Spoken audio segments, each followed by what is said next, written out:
നമ്മുടെ ഈ നാവികസേനയുടെ വിമാനവാഹിനി കപ്പലായ INS വിക്രാന്തിന്റെ ലൊക്കേഷൻ അന്വേഷിച്ച് ഒരു മലയാളി ഉണ്ടായിരുന്നു, അതായത് മുജീബ് റഹ്മാൻ. മുജീബ് റഹ്മാന് കാശ്മീരുമായിട്ട് എന്താണ് ബന്ധം? ഈ മുജീബ് റഹ്മാൻ ഇപ്പോൾ പോലീസ് കസ്റ്റഡിയിലാണ്. അയാളെ കോടതിയിൽ ഹാജരാക്കി റിമാൻഡ് ചെയ്തിട്ടുണ്ട്. താമസിയാതെ കൂടുതൽ ചോദ്യം ചെയ്യലിനായിട്ട് NIA കൊച്ചി കോടതിയിലാണ് ഇയാളെ ഹാജരാക്കിയത്. ഇവിടുന്ന് റിമാൻഡിലാണ്. താമസിയാതെ പോലീസിന് കൈമാറും കൂടുതൽ ചോദ്യം ചെയ്യാൻ. ഇയാളെ കൂടുതൽ ചോദ്യം ചെയ്യാനായിട്ട് NIA ഉദ്യോഗസ്ഥരും എത്തും എന്നാണ് നമുക്ക് ലഭിച്ചിരിക്കുന്ന വിവരം. അതിനിടയ്ക്ക് ഈ മുജീബ് റഹ്മാൻ ഒരു മനോരോഗിയാണ്. ഇയാൾ വിവാഹിതനല്ല എന്നാണ് അറിയുന്നത്. സഹോദരിക്കൊപ്പം കോഴിക്കോട് ഏലത്തൂരിലാണ് ഇയാൾ താമസിക്കുന്നത്. സഹോദരിക്കൊപ്പമാണ് താമസിക്കുന്നത്. ഇയാളുടെ മാതാവ് വിദേശത്താണ്. വിദേശത്ത് എന്തോ ജോലി ചെയ്യുകയാണ് എന്നാണ് ലഭ്യമായ വിവരം. അപ്പോൾ ഇയാൾ ഇപ്പോൾ മനോരോഗിയാണ്, ചില മാനസിക പ്രശ്നങ്ങളൊക്കെ ഉണ്ട് എന്ന് ഒരു അവകാശവാദവുമായിട്ട് ചില ബന്ധുക്കൾ രംഗത്ത് വരുന്നുണ്ട്. എല്ലാവരുമല്ല, ചില ബന്ധുക്കൾ രംഗത്ത് വന്നിട്ടുണ്ട്. പോലീസ് എന്തായാലും അതൊന്നും മുഖവിലേക്ക് എടുത്തിട്ടില്ല. വളരെ കൃത്യമായിട്ട് അന്വേഷിച്ച് മുന്നോട്ട് പോകുന്നു. ഇയാൾക്ക് ഈ കാശ്മീരിൽ ചില ആൾക്കാരെ ഇയാൾ ഫോണിൽ ബന്ധപ്പെട്ടു എന്നാണ് ഇപ്പോൾ ലഭിക്കുന്ന സൂചനകൾ. അതാണ് ഇപ്പോൾ പോലീസ് കൂടുതൽ അന്വേഷിക്കുന്നത്. ഇയാളിപ്പോൾ ഈ കൊച്ചിയിൽ നമ്മുടെ നാവികസേന ആസ്ഥാനത്തുണ്ടായിരുന്ന കപ്പലുകളിൽ ഒന്നാണ് ഈ INS വിക്രാന്ത്. അതിൻ്റെ ഡീറ്റെയിൽസ് അറിയാമല്ലോ, അതിൻ്റെ സാങ്കേതിക മികവും മറ്റുമൊക്കെ അറിയാം. രഞ്ജിനി പറഞ്ഞതുപോലെ അതൊരു വിമാനവാഹിനി കപ്പലാണ്. യുദ്ധമുഖത്ത് നമുക്ക് വലിയ ഉപകാരങ്ങൾ ചെയ്യാൻ കഴിയുന്ന ഒരു ജലയാനമാണ്.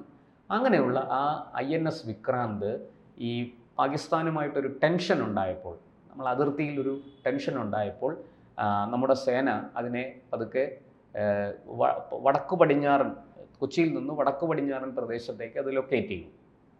അത് ഇന്ത്യൻ സമുദ്രാതിർത്തിക്കുള്ളിൽ ഈ കറാച്ചി പോർട്ട് ലക്ഷ്യമാക്കി അത് ഇന്ത്യൻ സമുദ്രാതിർത്തിയിൽ നിലയുറപ്പിച്ചു. അതിനെ സംബന്ധിക്കുന്ന ചില വാർത്തകളുമൊക്കെ പുറത്തു വന്നിരുന്നു.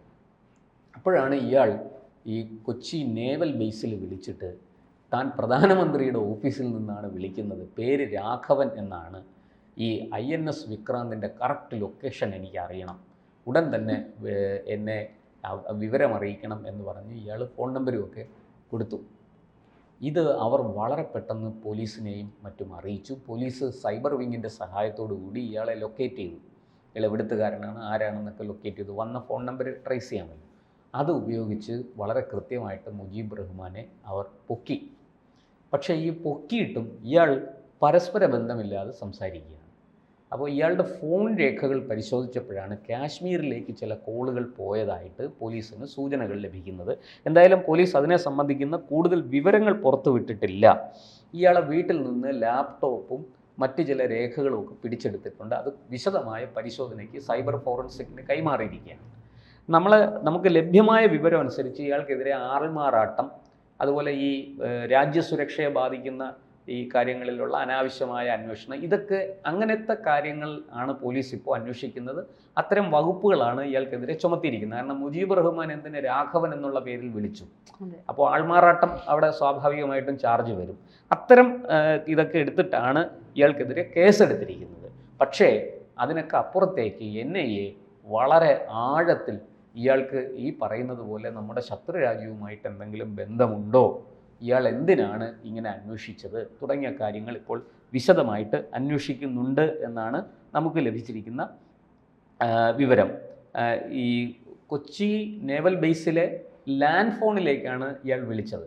ഈ ലാൻഡ് ഫോണിലേക്ക് വിളിക്കുമ്പോൾ നമുക്ക് വളരെ കൃത്യമായിട്ട് മൊബൈൽ ടു മൊബൈൽ ലൊക്കേഷൻ അറിയുന്നത് പോലെ തന്നെ ലാൻഡ് ഫോണിലാണെങ്കിലും എവിടെ നിന്ന്, ഏത് ലൊക്കേഷനിൽ നിന്നാണ് വിളിച്ചിരിക്കുന്നത് തുടങ്ങിയ കാര്യങ്ങൾ വളരെ കൃത്യമായിട്ട് അറിയാൻ സാധിക്കും. നമ്മുടെ ഈ സുരക്ഷാ സേനകൾക്ക്, ആർമി, നേവി, എയർഫോഴ്സ്, ഈ 3 സേനകളിലേക്കും വരുന്ന എല്ലാ ഫോണുകളും വളരെ കൃത്യമായിട്ട് ട്രാക്ക് ചെയ്യപ്പെടുന്നുണ്ട്. അപ്പോൾ അവർ തമ്മിൽ വിളിച്ചാൽ, 2 ഉദ്യോഗസ്ഥന്മാർ തമ്മിൽ വിളിച്ചാൽ പോലും അത് ട്രാക്ക് ചെയ്യപ്പെടും. അത് മിലിറ്ററി ഇൻ്റലിജൻസിൻ്റെ, നമ്മുടെ സേനയുടെ ഒരു സംവിധാനമാണ്. അതിനകത്ത് ആരും ഒരു എന്താ പറയുക, തെറ്റൊന്നും കാണുന്നില്ല. അപ്പോൾ ഈ വരുന്ന കോൾ എവിടെ നിന്നാണെന്ന് വളരെ ഈസി ആയിട്ട് ട്രാക്ക് ചെയ്യാൻ പറ്റും.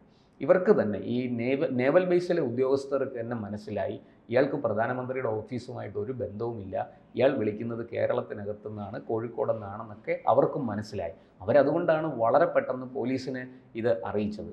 പോലീസ് ഉടൻ തന്നെ നടപടിയെടുക്കുകയും ഒപ്പം വിവരം IBക്കും മറ്റുമൊക്കെ കൈമാറുകയും ചെയ്തു. അവർ സമാന്തരമായി ഇയാളുടെ മറ്റ് കുടുംബ പശ്ചാത്തലവും മറ്റു കാര്യങ്ങളും ഒക്കെ അന്വേഷിച്ചുകൊണ്ടിരിക്കുകയാണ്. എന്തായാലും നമുക്ക് ഈ പ്രത്യക്ഷമായിട്ട് കിട്ടിയിരിക്കുന്ന വിവരങ്ങൾ ഇത്രയേ ഉള്ളൂ. മുജീബ് റഹ്മാൻ കള്ളപ്പേരിൽ പ്രധാനമന്ത്രിയുടെ ഓഫീസിൽ നിന്നാണ് എന്ന ഒരു വ്യാജമായ ഒരു പശ്ചാത്തലം പറഞ്ഞുകൊണ്ട് നേവൽ ബേസിലേക്ക് ഇതിൽ രണ്ട് തരത്തിൽ നമുക്ക് ഒന്ന് മാനസിക രോഗിയാണെന്ന് പറഞ്ഞത് അത് പൊള്ളയ ഒരു കള്ളത്തരമായിട്ട് കാരണം ഒരു മാനസിക രോഗിക്ക് ഇത്രയും ബ്രില്യൻ്റ് ആയിട്ട് അല്ലെങ്കിൽ ഇത്രയും ഇതായിട്ട് ഇത് ചെയ്യാൻ പറ്റില്ല. ഇപ്പം ഇതിന്റെ അവിടുത്തെ കൊച്ചി ഓഫീസ് നമ്പർ കണ്ടുപിടിക്കുക, രാഘവൻ എന്ന് പറയുന്ന പേര് കൊടുക്കുക, പ്രധാനമന്ത്രിയുടെ ഓഫീസിൽ നിന്നാണെന്ന് പറയാം. അപ്പൊ അതെന്തായാലും ഒരു മാനസിക രോഗിക്ക് അത് പറ്റില്ല, അത്ര എളുപ്പമല്ല, അത് അത്ര എളുപ്പമല്ല. അത്ര അടുക്കും ചിട്ടയോടും കൂടി കാര്യങ്ങൾ. അത് മാത്രമല്ല, ഇപ്പം ചേട്ടൻ ആദ്യം സൂചിപ്പിച്ചതുപോലെ ഈ നമ്മുടെ കൊച്ചി പോർട്ടിൽ നിന്നും മാറ്റിയ ആ ഒരു സംഘർഷ സമയത്ത് മാറ്റിയിരുന്ന സമയത്താണ് ഇയാൾ വിളിച്ചിരുന്നത്. അപ്പൊ അതിൽ എന്തെങ്കിലും ഒരു ഈ പറഞ്ഞതുപോലെ ലക്ഷ്യം കാണും. പിന്നെ കാശ്മീരുമായിട്ടുള്ള ഒരു കോണ്ടാക്ട് എന്തായാലും ഒരു മാനസിക രോഗിക്ക് കാശ്മീരുമായിട്ട് കോണ്ടാക്ട് ചെയ്യേണ്ട കാര്യമില്ല, അവിടെ ആവശ്യകതയില്ല.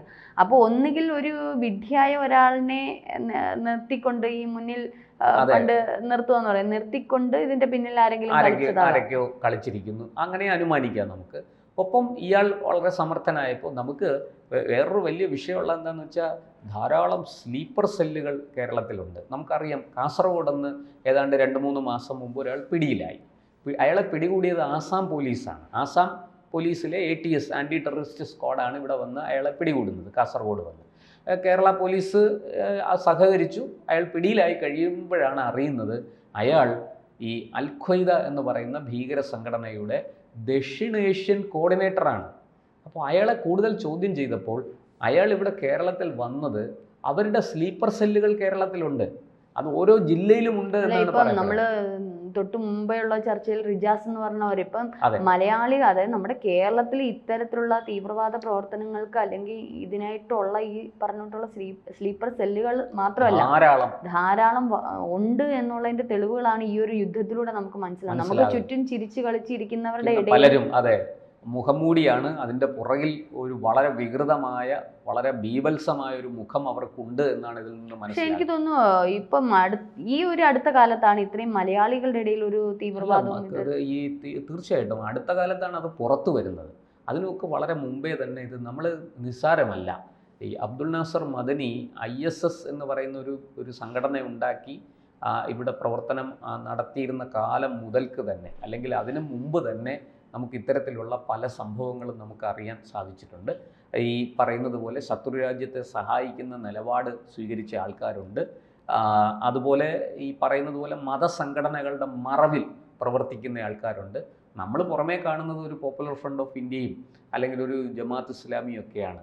അതല്ലാതെ ചില മതസംഘടനകളുടെ പുറകിൽ പ്രവർത്തിക്കുന്ന ഇത്തരം ദേശവിരുദ്ധ നിലപാടുമായിട്ട് പരമത വിദ്വേഷം പ്രചരിപ്പിച്ചുകൊണ്ടിരിക്കുന്ന നിരവധി ആൾക്കാർ നമ്മുടെ കേരളത്തിലുണ്ട്. മാത്രമല്ല ചേട്ടാ, ഈ ഒരു യുദ്ധവുമായി ബന്ധപ്പെട്ട് ഇതിൻ്റെ കമൻറ്റുകൾ വായിക്കുമ്പോഴാണ് എനിക്ക് വലിയൊരു വിഷമം തോന്നുന്നത്. കാരണം നമ്മുടെ കൂടെ നമ്മുടെ സുഹൃത്ത് വലയങ്ങളിൽ ഉള്ളവരിൽ പോലും ഒരു മതത്തിൻ്റെ പേരിൽ അവർ എഴുതുന്ന കമൻറ്റുകൾ കാണുമ്പോൾ തന്നെ നമുക്കറിയാം ഒരു യുദ്ധവിരുദ്ധ കമൻറ്റുകൾ മാത്രമല്ല അതില് നമുക്ക് വരികൾക്കിടയിലുള്ള ഒരുപാട് കമന്റുകൾ കാര്യങ്ങൾ അതിനകത്ത് ഒളിച്ചിരിപ്പുണ്ട്. അതെ, കേരളം അതിന് ശക്തമായ നടപടികൾ നമ്മുടെ സർക്കാർ എടുക്കേണ്ടുന്ന സമയം അതിക്രമിച്ചു. ഒരർത്ഥത്തിൽ പറഞ്ഞാൽ ഇതൊരു മനോരോഗമാണ്, ഇതിന് ചികിത്സ അടിയന്തരമാണ്. ആ ചികിത്സ കൊടുക്കേണ്ടത് പോലീസും സർക്കാരുമാണ്. തീർച്ചയായിട്ടും ഇത്തരക്കാരെ കണ്ടെത്തുകയും അവരെ നിയമത്തിൻ്റെ മുന്നിൽ കൊണ്ടുവരികയും വേണം. എന്തായാലും മുജീബ് റഹ്മാനെ സംബന്ധിച്ച് മുജീബ് റഹ്മാനെക്കുറിച്ച് കൂടുതൽ ആഴത്തിലുള്ള അന്വേഷണം നടന്നുകൊണ്ടിരിക്കുന്നു.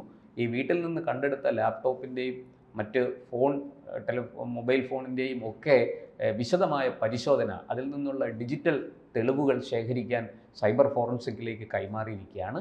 കൂടുതൽ വിവരങ്ങൾ ലഭ്യമാകുന്ന മുറയ്ക്ക് ഇയാളെ കസ്റ്റഡിയിൽ വാങ്ങി ചോദ്യം ചെയ്ത് തുടർ നടപടികളിലേക്ക് പോകുമെന്നാണ് അറിയുന്നത്. ഇയാൾക്ക് മറ്റെന്തെങ്കിലും വിധത്തിലുള്ള സഹായം ലഭിച്ചിട്ടുണ്ടോ എന്നൊക്കെ അറിയേണ്ടതുണ്ട്. ഇയാൾ കാശ്മീരിൽ ആരെയാണ് ബന്ധപ്പെട്ടത്, ആരുമായിട്ടാണ് ഇയാൾക്ക് അവിടെയൊക്കെ ബന്ധം, എന്തിനാണ് ഇയാൾ ബന്ധപ്പെട്ടത് തുടങ്ങിയ ഒരുപാട് ചോദ്യങ്ങൾക്ക് ഉത്തരം കിട്ടേണ്ടതുണ്ട്. എന്തായാലും അത് താമസിയാതെ NIA ആ ചോദ്യങ്ങൾക്ക് ഉത്തരം കണ്ടെത്തും എന്നാണ് നമ്മുടെ പ്രതീക്ഷ. കൂടുതൽ വാർത്തകളും വിശേഷങ്ങളും നിങ്ങളിലേക്ക് എത്താൻ ABC മലയാളം സബ്സ്ക്രൈബ് ചെയ്യുക, ബെൽ ബട്ടണും അമർത്തുക.